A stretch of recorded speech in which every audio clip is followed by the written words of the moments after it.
Hello, I'm Leo from the ISCA. We're here at Manifest 2026 in Las Vegas. I'm here with Chris from Gather AI. So Chris, what is your main objective coming here at Manifest? Well, it's really to get the word out about our intelligence platform for intralogistics.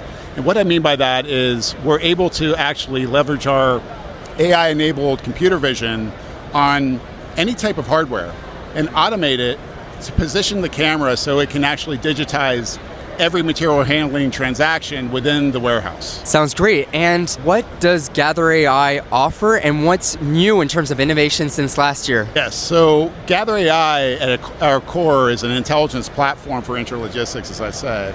And really the core technology is our AI-enabled computer vision that is hardware agnostic. So we started off by putting it on commercial off-the-shelf drones, as you can see here. We're on two types of commercial off-the-shelf drones right now. We've also now, as of last year, put it on forklifts. Okay. So we're actually putting on commercial off-the-shelf forklifts. We're on Raymond and Toyota forklifts, Crown. We're looking at others right now with existing customers. In the future, we will actually be on people. So we're really excited about that. It'll be wearable AI vision, so we'll get down to beyond just pallets and cases, down to SKUs where the people are picking out of cases. So every material handling transaction from dock to dock will be digitized. It's pretty exciting.